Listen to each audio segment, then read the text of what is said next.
স্বচ্ছভাবে নির্দিষ্টভাবে নিরাপত্তা যাতে যথাযথ থাকে সেই রকমভাবে শান্তি শৃঙ্খলাভাবে যেভাবে নির্বাচন কমিশন চেষ্টা করছে ভোট করার, সেরকমই ফেসবুকও স্বচ্ছতা অভিযান শুরু করলো। 600-র বেশি ফেসবুক পেজ বাতিল। বিজেপি কংগ্রেস ঘনিষ্ঠ ফেসবুক পেজ বাতিল করেছে জানা যাচ্ছে। ফেসবুকের স্বচ্ছতা অভিযান আমরা বিস্তারিত জানবো আমাদের প্রতিনিধি দেবশ্রী সিনহার সঙ্গে কথা বলে। দেবশ্রী, কি খবর রয়েছে? দেখো, যেটা জানা যাচ্ছে যে ফেসবুক ইতিমধ্যে প্রায় 600-র বেশি ফেসবুক পেজ ডিলিট করেছে, যেগুলোতে জানা যাচ্ছে যে কংগ্রেসের সেই পেজগুলো বেশিরভাগ যারা পেজগুলো অপারেট করে থাকেন তারা কংগ্রেসপন্থী বলা যেতে পারে, কংগ্রেসের। এবং সেক্ষেত্রে কিন্তু খুব স্বাভাবিকভাবেই প্রশ্ন উঠছে যে এতগুলো পেজ যখন ডিলিট করলো তাহলে কি সেই পুরো পেজগুলোই কি ফেক ছিল, নাকি শুধুমাত্র আসন্ন নির্বাচনকে সামনে রেখে সোশ্যাল মিডিয়াকে ব্যবহার করার জন্য সেই ফেসবুক পেজগুলো ছিল। এবং সেক্ষেত্রে ফেসবুক যখন বুঝেছে যে এই পেজগুলো সঠিক নয় তখন কিন্তু ডিলিট করেছে বলে মনে করা হচ্ছে। সেক্ষেত্রে কংগ্রেসের তরফ থেকে যখন তাদের প্রতিক্রিয়া জানতে চাওয়া হয় তারা কিন্তু বলে দেয় যে আমরা এখনো পুরো বিষয়টা জানি না এবং পরে জানাবো বলে বিষয়টি থেকে এড়িয়ে যায়। যদিও এখনো বিজেপির তরফ থেকে কোনো প্রতিক্রিয়া পাওয়া যায়নি, তবে শুধুমাত্র যে পেজগুলো ডিলিট করা হয়েছে সেটা 600-র বেশি, সেটা কংগ্রেসের তো ছিলই, তার সঙ্গে সঙ্গে সিলভার টাচ বলে একটি কোম্পানি, তারও অনেকগুলো, যেটি হায়দ্রাবাদ বেস কোম্পানি, তারও অনেকগুলো পেজ ডিলিট করা হয়েছে। এবং সেই সিলভার টাচ একসময় গুজরাটের প্রমোশন করেছিল ফেসবুকে এবং সেটি প্রো বিজেপি ছিল। অর্থাৎ কোথাও না কোথাও আসন্ন লোকসভা নির্বাচনে যে ক্যাম্পেইন, সেটা যে সোশ্যাল মিডিয়ার মাধ্যমে সামনে আনা এবং সেখানে প্রভাব ফেলা, সেই নির্বাচনে প্রভাব ফেলা ভোটারদের জন্য, সেটা কিন্তু। দেবশ্রী, আরো একটা জিনিস জানতে চাইবো যে 600-র বেশি ফেসবুক পেজ বাতিল বলে আমরা খবর পাচ্ছি, তারও কি বেশি ফেসবুক পেজ বাতিল হয়েছে? অর্থাৎ বিজেপি ঘনিষ্ঠ এরকম ফেসবুক পেজও বাতিল হয়েছে? একেবারে বিজেপি ঘনিষ্ঠ একটি কোম্পানির নাম বলা হয়েছে, যেটা আগে এক সময় অতীতে কিন্তু বিজেপির হয়ে ক্যাম্পেইন করেছিল, কিংবা প্রো বিজেপি বলা যেত, যেটা সিলভার টাচ বলা হচ্ছে। কিন্তু সেক্ষেত্রে 600-র কিন্তু বেশি বাতিল হয়েছে। তবে কংগ্রেসের পেজ অনেক বেশি তাই সংখ্যায়, তাই জন্য এখানে কিন্তু কংগ্রেসের নাম বারবার উঠে আসছে। তবে দুপক্ষরই কিন্তু মনে করা হচ্ছে এরকম পেজ বাতিল করা হয়েছে। এবং মনে রাখতে হবে যে এর আগে কিন্তু ফেসবুকের ওপরে বলা হয়েছিল যে ফেসবুকের প্ল্যাটফর্মকে ব্যবহার করে কিন্তু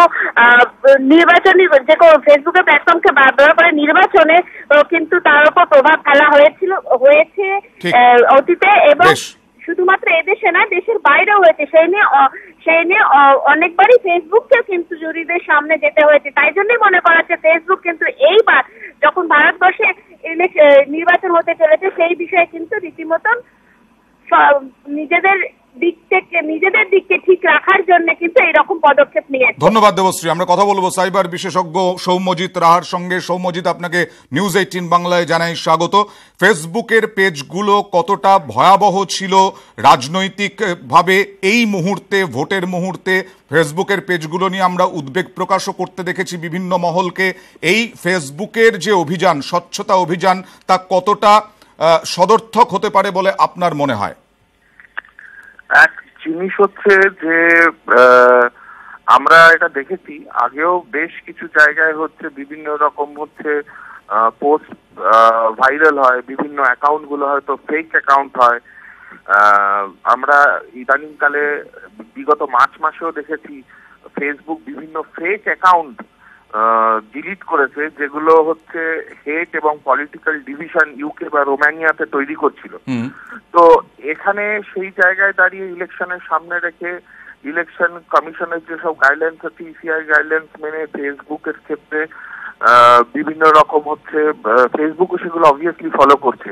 এবং যাতে কোনো রকমের মানে এমন কোনো ইনস্টিগেটিং বা হতে পারে হেড স্পিচ বা হতে পারে হচ্ছে কোনো রকম রিউমার্স বা কোনো জায়গায় ফেস হয় বা পলিটিক্যালি বেশি বা মোটিভেটেড কোনো জায়গার মধ্যে থেকে ফেসবুক সেই সব বিতর্ক থেকে অ্যাভয়েড করার জন্য ফ্রি অ্যান্ড ফেয়ার পোল, যেটা বারবার করে ইসিআই বলছেন, সেই অবজেক্টিভটাকে মেটেরিয়ালাইজ করার ক্ষেত্রে ফেসবুক হয়তো এই জায়গাটা করেছে। তবে অবভিয়াসলি এটা একটা ভালো পদক্ষেপ, কারণ অনেক ক্ষেত্রেই দেখা যায় যেসব জায়গায় হচ্ছে আজকাল ইলেকট্রনিক মিডিয়াম বা বিশেষ করে নেট দুনিয়ার মাধ্যম দিয়েই হচ্ছে কিন্তু অনেক কিছু ঘটে চলেছে। একটা প্রশ্ন আমার, রাজনৈতিক যে প্রভাব, সেই প্রভাবের কথা বারবার উঠে আসে।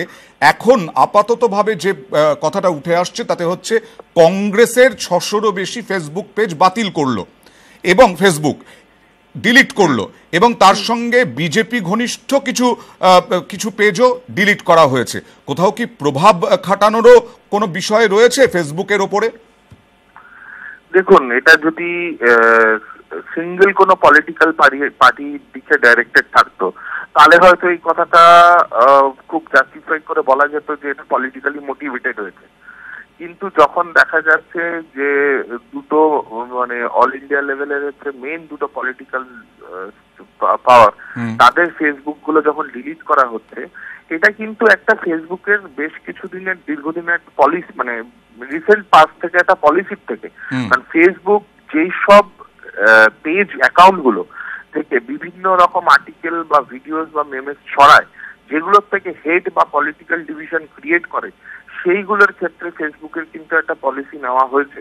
সেই পলিসির মানে এদের ফেসবুকের এই সংক্রান্ত Facebook head of cyber security policy যিনি আছেন, তিনিও বিগত দিনে হচ্ছে কিন্তু এইগুলো সম্বন্ধে হচ্ছে ব্রিফিং করেছেন যে এইগুলো তাদের মনিটর করে করে তারা ডিসাইড করে সর্ট আউট করছে, করে তারপরে সেই জায়গায় কিন্তু ডিলিশনটা করছে। অবভিয়াসলি এই পলিসি, এটা হচ্ছে একটা ফেসবুকের পলিটিক্যাল বা কোন রকম যেসব জায়গায় হেড বা পলিটিক্যাল ডিভিশন ইনসাইট করার যেসব মানে অ্যাটেম্প্ট নেওয়া হবে সেগুলোকে আটকানোর ক্ষেত্রে একটা পলিসি অবভিয়াসলি। বেশ, অনেক ধন্যবাদ সৌম্যজিৎ রাহা, সাইবার বিশেষজ্ঞ। তার সঙ্গে আমরা কথা বলছিলাম। ইন্ডিয়া আই গোষ্ঠীর পেজও ডিলিট করা হয়েছে বা সরানো হয়েছে। বিজেপি ঘনিষ্ঠ বলে পরিচিত এই ইন্ডিয়া আই ভুয়ো অ্যাকাউন্টে প্রচারের অভিযোগ, ভুয়ো তথ্য রুখতেই উদ্যোগ জানিয়েছে ফেসবুক।